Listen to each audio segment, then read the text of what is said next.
पंतप्रधान नरेंद्र मोदी यांच्या सभेसाठी महिला बचत गटाच्या महिला या सभास्थळी दाखल झाल्या। यवतमाळ जिल्ह्यातल्या पुसद तालुक्यातल्या हुडी या गावातल्या या बचत गटाच्या महिला बंजारा भाषेतील गाणं म्हणत सभागृह या सभास्थळाकडे येत आहेत। त्यांच्याशी बातचीत केलेली आहे आमच्या प्रतिनिधींनी, पाहूया।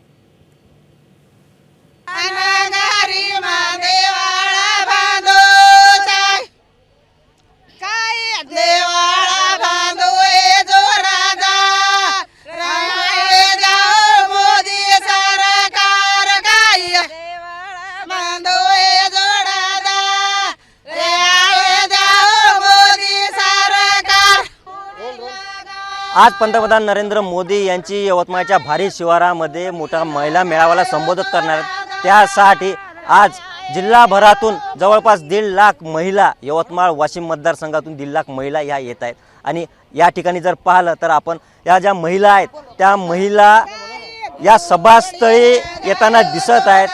सकाळपासूनच सभास्थळी येण्याची ही महिला येत आहेत। आपल्या बंजारा बोली भाषेमध्ये ह्या महिला हे गाणं म्हणत या सभास्थळी येत आहेत। आपण पाहू शकता कशा पद्धतीनं पंतप्रधान नरेंद्र मोदी यांच्या संदर्भातलं हे गाणं म्हणत आहेत आणि या ठिकाणी येत आहेत। आपण नेमकं जाणून घेऊया। मला सांगाल कोण्या ठिकाणाहून आपण आलात?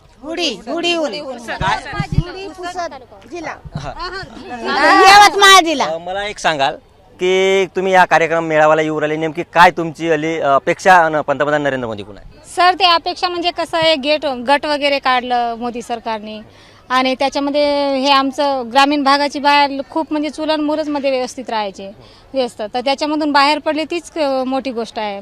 असं बँकेवर लोन घ्यायले बाहेर पडायला बाया आमच्या बंजाराची तीच खुशी व्यक्त करत आहे सर ते।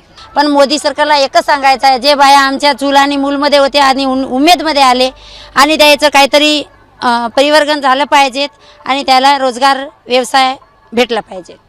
निश्चितच आपण जर पाहिलं तर एक उत्साह महिलांचा बचत गटांचा दिसून येत आहे। यवतमाळच्या पुसद येथील हुडी इथून आलेल्या हा महिला आहेत आणि एक मोदीच्या संदर्भातलं जे उत्साहवर्धक वातावरण या ठिकाणी दिसत येत आहेत। निलेश फाळके, एबीपी माझा, यवतमाळ। एबीपी माझा, उघडा डोळे बघा नीट।